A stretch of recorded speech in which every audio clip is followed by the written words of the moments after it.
Halo semuanya, perkenalkan nama saya Martua Rabin Kohen dari kelas 10 IPA yang bernomor absen 15. Saya bersekolah di SMAK Penabur Paledang. Nah, di kesempatan kali ini saya akan mengerjakan tugas sejarah Indonesia yang bertemakan sejarah Islam di Indonesia. Jadi, pada video ini kita akan membahas mengenai 4 hal.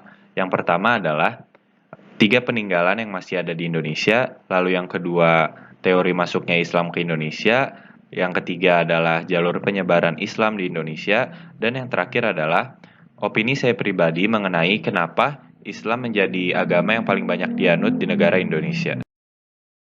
Poin pertama dari video presentasi ini adalah 3 peninggalan Islam yang masih ada di Indonesia.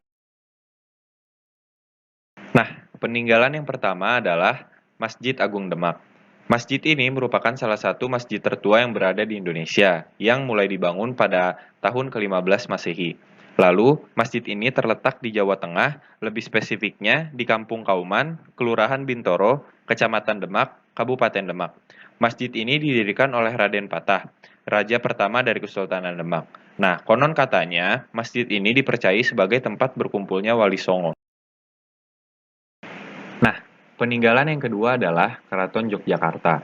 Jadi, dulunya keraton ini merupakan istana Kesultanan Yogyakarta yang pada tahun 1950 menyatakan dirinya secara resmi menjadi bagian dari negara Republik Indonesia.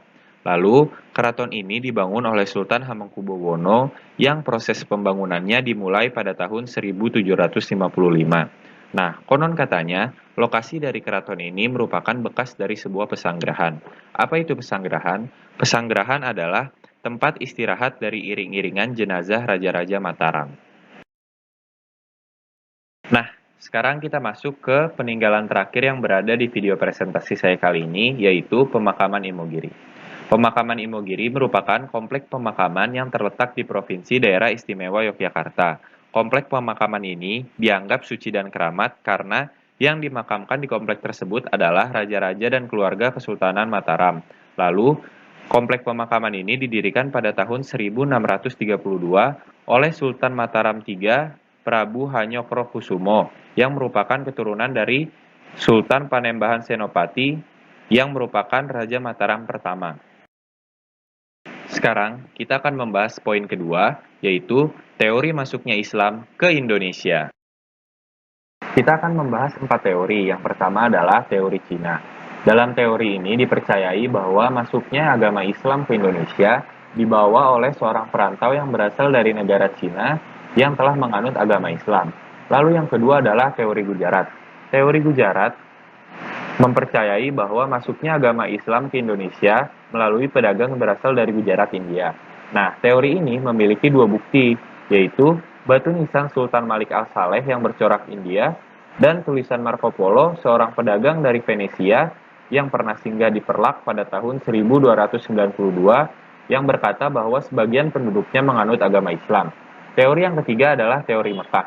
Di teori ini dipercayai bahwa agama Islam langsung dibawa oleh para pedagang yang berasal dari Arab sekitar abad 7. Nah, teori ini menyanggah teori Gujarat, meyakini bahwa Islam yang berkembang di Samudra Pasai menganut mazhab Syafi'i, yaitu mazhab besar di Mesir dan Mekah pada masa itu.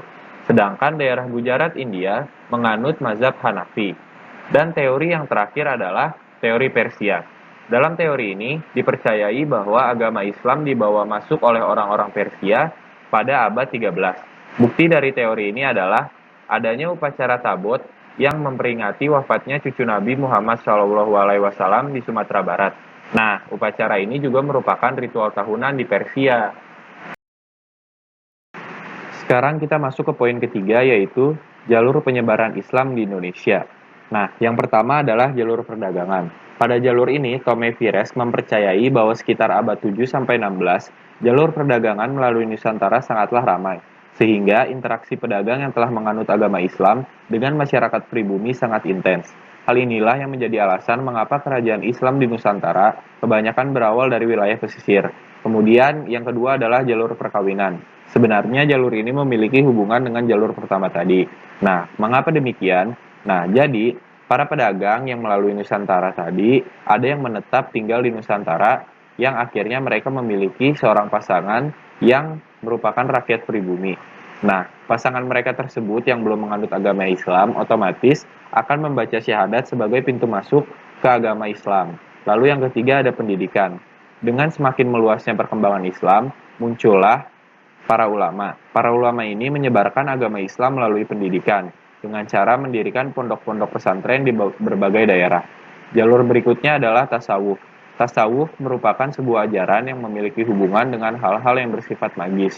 Biasanya para ahli tasawuf memiliki kekuatan magis dan keahlian dalam bidang pengobatan.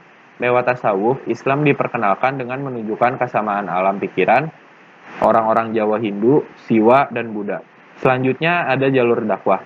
Pada jalur inilah nama Wali Songo muncul. Wali Songo merupakan 9 wali yang menyebarkan agama Islam. Anggotanya adalah yang pertama Sunan Gresik. Sunan yang datang ke daerah Jawa pada tahun 1404 Masehi ini dipercayai sebagai permulaan masuknya Islam ke Indonesia.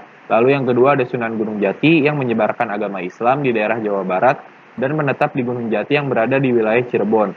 Lalu yang ketiga ada Sunan Ampel yang mendirikan pesantren Ampel di Surabaya dan juga salah satu pemrakarsa pembangunan Masjid Demak.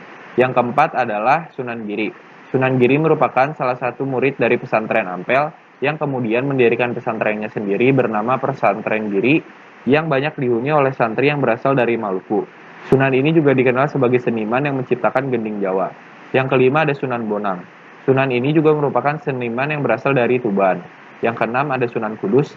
Sama seperti sunan-sunan lain, Sunan ini memahami ajaran Islam dengan sangat baik dan juga Sunan ini memiliki paham fikih yaitu hukum-hukum Islam. Yang ketujuh ada Sunan Kalijaga. Sunan yang dulunya seorang tumenggung Majapahit ini, yang masuk ke agama Islam karena pengaruh dari Sunan Bonang, memanfaatkan media wayang sebagai media dalam dakwanya dan memasukkan napas Islam ke dalam cerita Mahabharata dan Ramayana. Sunan inilah yang mengenalkan tradisi acara Maulid Nabi atau tradisi sekaten, yaitu peringatan hari lahirnya Nabi Muhammad SAW. Lalu yang kedelapan ada Sunan Muria. Sunan Muria merupakan anak dari Sunan Kalijaga. Nah, gaya berdakwahnya sama dengan sang ayah. Namun, Sunan Muria lebih memilih untuk menyebarkan Islam ke daerah-daerah terpencil. Yang terakhir adalah Sunan Derajat. Sunan ini menyebarkan agama Islam di daerah Jawa Timur dan terkenal berjiwa sosial karena sangat peduli terhadap kaum miskin dan duafa. Nah, jalur yang terakhir adalah jalur kesenian. Islam melalui kesenian dapat tersebar. Contohnya para wali yang menyebarkan agama Islam dengan kesenian sebagai medianya. Sekarang kita masuk ke poin terakhir yaitu opini saya pribadi mengenai alasan kenapa agama Islam menjadi agama yang paling banyak dianut oleh masyarakat Indonesia.